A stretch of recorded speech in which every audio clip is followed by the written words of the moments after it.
Hello, everyone. Very soon, Mercury in Sagittarius will be stationing retrograde. And there's a lot of activity happening around this Mercury retrograde. I spoke a bit to this in my recent Saturn stationing direct in Pisces video. So let me start by just showing you the main movement of this Mercury retrograde, identify the key phases, and then share my reflections and insights on this. So here we are. Let's go to today. Mercury is at 20 degrees Sagittarius. And in several days, Mercury will station retrograde around the 26th here in the US at 22 degrees Sagittarius. Currently, Mercury is in an opposition with Jupiter. They just had their first of 3 oppositions last week. Let's progress this forward. So as we approach December, Mercury will enter into its second opposition with Jupiter at 16 or 15 degrees. And then immediately thereafter, we have the Cazimi with the Sun, and it's square with Saturn at 13 degrees. Now, Mercury at this point is in the second half of its retrograde journey, and it's beginning to slow down just as Mars is also stationing. So this is very interesting. We have a trine between Mercury and Sag, stationing direct at 6 degrees, while Mars is stationing retrograde also at 5 degrees. So both Mars is slowing down while Mercury is slowing down in 2 different directions, sharing a very tight and very long-term fire trine, pretty much for the entirety of December, you can say. So once Mercury stations direct, we repeat those same aspects. It maintains that trine for a while with Mars. It moves into its third square with Saturn, and then its final opposition with Jupiter. And then by the time we get to January, Mercury is making its way beyond those aspects, and in the first week or so, enters Capricorn. Okay. So this is a very strong Mercury transit, right? Clearly, Saturn and Jupiter and Mars are all very involved. And it's very strong. This is a very powerful and engaging mutable energy. Whenever we have the mutable archetypes strongly emphasized, it's going to bring up sort of that more existential sense of life is a journey. Life is about learning. You really can't know where it's all going or how it's going to unfold. And there can be a lot of ungroundedness, a lot of like possibilities up in the air. But there's often a lot of deep spiritual learning that occurs during these times where the mutable energies are strongly implicated. But I want to speak to the core theme of this Mercury retrograde phase. And to do that, let me just offer 3 introductory points. Let's remember that Mercury in general, in transit and natally, corresponds to how we are intellectually organizing our reality to add new thoughts to our existing logical framework of thoughts. So we're ever expanding a superstructure of ideas that gradually expand upon each other to help us understand more of how this world works. So we learn something new, and then we add that to our existing framework of reality, our existing logical context, and that helps us see kind of more of the interconnectedness. And, Mercury never arrives anywhere because in theory, we can always learn. There's always more information to learn about anything. You can do it sort of at an intricate detail level, like you can take any topic or any item or any device apart and analyze it infinitely. Or you can go on the more external level of infinitely analyzing and discovering the inherent interconnectedness between everything and everything else. That's why there are an infinite number of potential research papers that can ever be written about all that is. The amount of information and learning and discovery, and thus ongoing classifications and connections, these can always be made, and they will continue to be made as we continue to see more angles and facets of how this reality works. And this is one way that we can understand sort of the inherent relationship between the Mercury-Gemini archetype intrinsically with the Pisces archetype. We're never going to arrive at a full reality with the Gemini-Mercury function, because reality from a Pisces point of view it doesn't need to be understood or classified or named and put into boxes or understood logically. It just is.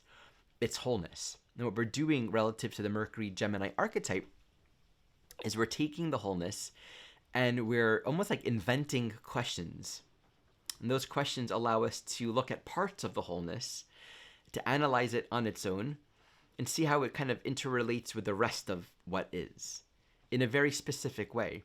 And we put it back in and we have a little more understanding. And I'm like, oh, we take that. I'm like, what about that part of existence right there? But we're inventing it. We're creating these divisions and categories because life doesn't, call itself a phone. It doesn't call itself a mug. It doesn't call itself a red towel. These are all classifications that we're establishing, and it's so incredibly subjective, to the point where actually even the questions that we're asking are so very much conditioned by the current moment that we are in time. Like Marshall McLuhan speaks to the idea that the media, the media itself is the message. The medium rather is the message. The devices and the nature of the technology that we're using influences how we think about the world. So from a Mercury point of view, we don't really think about the fact that when we're driving and we ask, which exit do I take? We think we're asking, which exit do I take? But we're not aware of our entire framework and perception of reality, and how we're organizing it is based upon how our phone is going to communicate to us, versus which exit do I take? I'm looking at a physical map that I can hold in my hands, and thus my perceptual relationship to reality and how I'm organizing and thinking about it is fundamentally different. But we tend to not be aware of that, right? We just sort of take for granted sort of the technological ocean that we're swimming in, and we base our thoughts and our perceptions and our questions on that without really even noticing the general context of the life that we're living in. We only realize it once we exist in a new context. You can only sort of objectify and think about the old mediums, the old environments that we lived in once we've left those environments, the time of typewriters and maps and landlines, right? We can understand that and analyze it, and then understand how that's influenced our perception of reality, how we thought about it. But it's hard to understand how we think about our reality when we're just immersed in the ocean of the world that we're in, and it's too involved. We lack that objectivity. Okay, and so then when Mercury goes retrograde, naturally, as per the retrograde archetype, we're going within.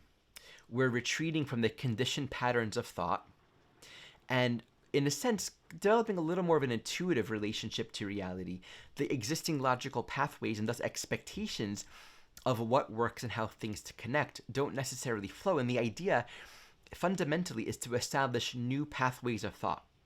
So new ideas, new thoughts, new considerations, new perspectives, data points, and details perhaps that we didn't consider will be brought up.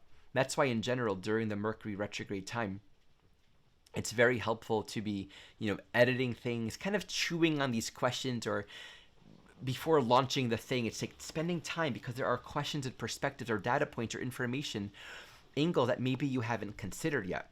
And so the Mercury retrograde in general is incredibly fruitful from the perspective of allowing our mind to see more of the picture. Now, Mercury is in Sagittarius right now, and it's ruling Jupiter in Gemini, and Jupiter in Gemini is ruled by Mercury. This is what we call mutual reception. So there's this opposition between these two archetypes, and they both correspond respectively to the left and the right brains. Mercury is building a framework of reality by looking at the parts first and grasping how it all interconnects, whereas Jupiter is looking at reality from a more holistic, intuitive principle, an idea, an understanding of reality, of truth, and then applying that and experiencing that and having insight of that relative to our lived detailed experience. So big picture moving in versus Mercury, details moving out. When you have this very strong mutual reception and opposition, and both of them retrograde, in fact, towards the end of Mercury's retrograde, Jupiter will be approaching closer to the time where it will be stationing direct as well. So they're both very, very focused, very powerful archetypes right now. This can correspond to what Jeff Green described as hemispheric switching, where we get kind of confused between, like, I thought I understood it, but now it's like, here's new information and data, and that's like, that doesn't really fit into my existing framework of what I thought and believed was true. So here's a good metaphor for understanding how this energy works. I'm going to present it first from the perspective of what the challenge is, and then relative to the opposition and this retrograde, what the invitation is. And then we'll bring in Saturn. In the beginning of a book, we don't know where things are going. So we have the plot, the character development, and from one page to the next, you don't really know what to expect because you don't really know what the book's about. You have an idea, the title, the cover, the book reviews, and maybe why it was recommended to you. But intrinsically, from the point of view of just beginning to read the book, there's no way to know. And so there's a lot of information that's kind of presenting itself, and you got to just walk the journey. It's a very Sagittarius thing from the point of view of allow yourself to experience the book.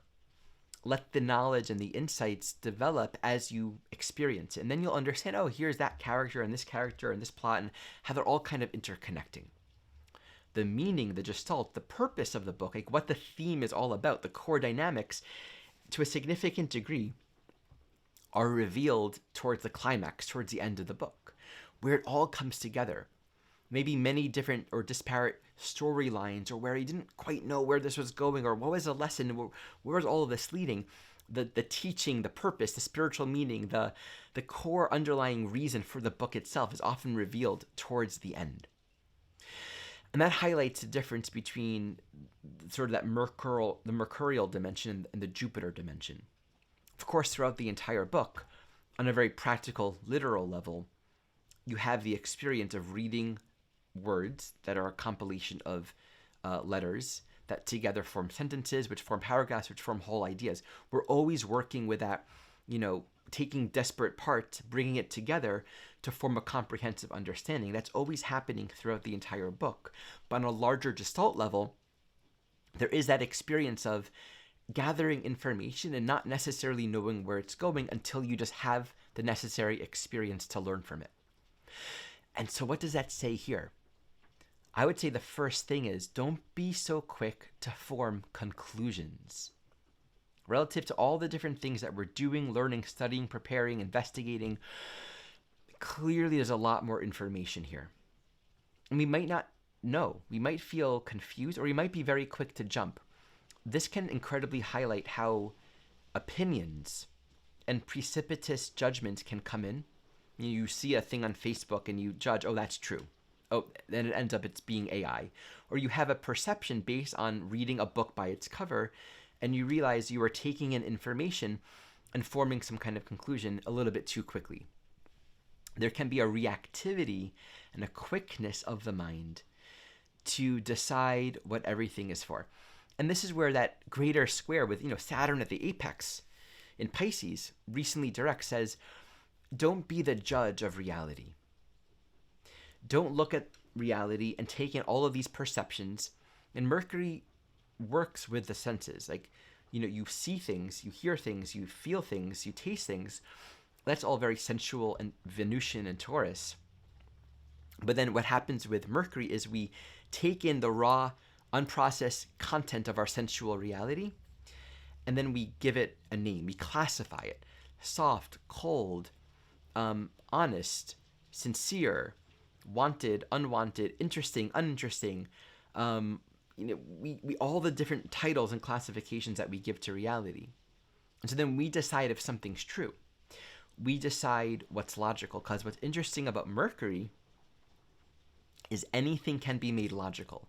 And I've given this example before, probably when I last taught about Mercury, but I'll share this now. I'm going to give you a logical argument, and it is 100% logically sound. But I'm going to also demonstrate to you that it's 100% insane, to prove the point that logic doesn't necessarily mean sane. So, for as long as this mug has been in my home, I have not once encountered a tiger. They haven't tried to eat me, and I haven't even seen them. Therefore, I can correlate the presence of this mug with being safe from being attacked by tigers. That's a logical conclusion. You can't argue with that, but it's insane. And so we can make all kinds of conclusions unaware of the absolute subjectivity of our personal thinking, where the mind selects facts and data and chooses to give it personally designated meaning. And this doesn't mean, relative to Saturn and Pisces, that we're just totally open to the wind and we have no discernment. But it's making the distinction between what I actually know to be true versus my own judgment and precipitous conclusions. I think the work with this Mercury retrograde, especially as we see these specific phases, its opposition with Jupiter, its square with Saturn, these and its Kazemi with the Sun, is to really become honest, Sagittarius, sincere. The teaching of Sag is to know the difference between what I actually know versus what I'm convincing myself I know. And I can logically conclude it and believe it. And you bring in Saturn, you can have all kinds of delusional ideas based on, well, my religion, my church, my conditioning, the news media, or the political party, or my family. We can have the group conditioned consensus beliefs that further tempt us to want to conclude certain things to be true and to feel certainty of them, because we can have entire groups or communities of people that all believe the same delusional ideas that are logical, and there's a safety in, well, we all believe it, so it's true. So the freedom to really think independently and be authentic and honest with, do I really know? And if we're honest, we might find, oh, there's something more to investigate. There's something more to learn. There are some questions to ask. And the questions that we ask are the keys for the things that we're going to learn. Because the questions are actually a part of that sincerity and that honesty. We can ask dishonest questions, or questions that really aren't sincere about what it looks like we're asking. Questions that assume the answer or don't really allow, by way of the nature of the question, for us to learn something new. There's a sincerity of, I'm really wanting to know, what is true? What does that really mean? And this is an opportunity, one, to acknowledge that there is a guide. There's a spiritual leader and guide and teaching that we all have, and you can call it love, truth, spirit, as well as our own personal spiritual guides and teachers, both in the physical and in the non-physical, that are here for us. These are our true mentors in life. And it doesn't matter whether they were alive 2,000 years ago or not. Those that are concerned and in deep care of our own growth and spiritual evolution are always here to teach us. So there's a quality of recognizing we are to be spiritual disciples, Saturn and Pisces, and allow ourselves to learn. So don't be so quick to have it all figured out already. And it also means don't be so quick to believe what you're being told. There's a deep engaged invitation for spiritual discrimination and discernment, to not be deceived, to not be very quick to form quick conclusions. The last piece that I want to bring forward here is the idea of where there can be a lot of mental restlessness and stress. So a lot of pieces, a lot of plans, a lot of ideas, a lot of things to do, and maybe being in a very hyperactive mental place without adequately grounding and resting, coming back to purpose. If we're just moving and moving and moving, we might find ourselves maybe at some point having had a good idea or an inspiration, but then unaware of it, perhaps being somewhat insincere, because now we're just sort of in this movement place where the mind's very active and we're going, but we're no longer connected to purpose. If we're unconscious of it, it's just like being on overdrive and not questioning, where am I going and why am I even doing this? Like, what's the whole point of this? And there can be way too much stimulation. Or if it's conscious, we might be embodying this quality of, I don't know what I'm doing, I'm confused, and taking in way too much information, seeking too much external data.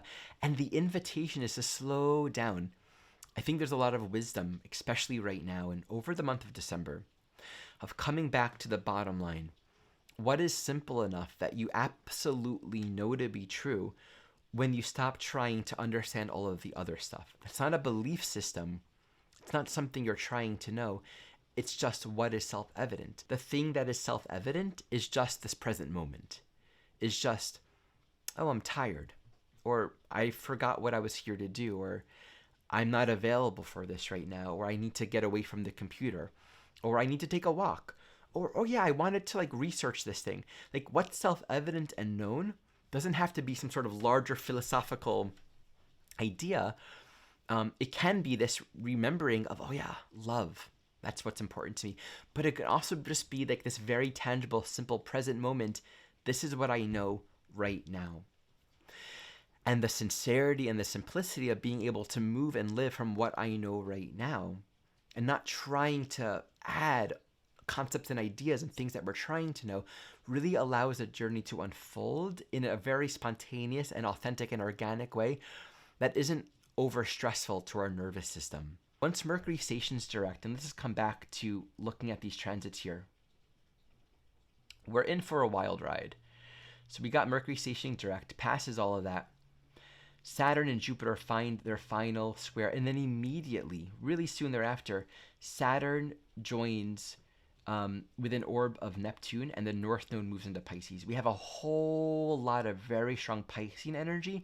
It's almost like Mercury, this whole Mercury retrograde cycle is the intro to a very strong opening of energy in the domain of Pisces. The North Node, Saturn, Neptune, we can see Venus joins the mix as well. So there's a deeper spiritual purpose and dimension that you can't possess it or grab it or even know it. We can surrender to it and become instruments of it, and that's like our inspiration and deeper calling. I think if we can be open-minded enough and trust the journey and allow ourselves to navigate from an honest place, this Mercury retrograde time throughout December and the last part of November can just bring an immense amount of learning, spiritual insight, revelations, new perspectives that further help us understand who we are, what we're up to, what wants to move through us in this life, to prepare us for a very powerful spiritual development that's happening in the year of 2025. All right, couple of announcements for you. My Planets That Square the Node series is now in its third week. You can enroll in the entire series or just enroll in individual classes for drop-in. We've done Pluto, Mars, Neptune. Next week, we're going to be working with Venus squaring the nodes, and then we have a couple weeks off, and then we resume with Uranus in December. I am available for sessions for those that are wanting to work with evolutionary astrology in service to your spiritual growth. I do one-on-one sessions, work with couples, and then long-term soul-to-soul companionship sessions, which are discounted group sessions over a longer period of time to just develop more of a deeper continuity and soul work together. I have many classes, class series available, including my full year training program. You can enroll in that as a self-study program and then upgrade every year. In March, I begin a new cohort teaching this program live. Lastly, I often write articles in tandem to these video teachings. So you can receive that in your inbox, and I'll send these teachings out along with my recent videos and updates. All of that in the description below. As always, thank you for watching.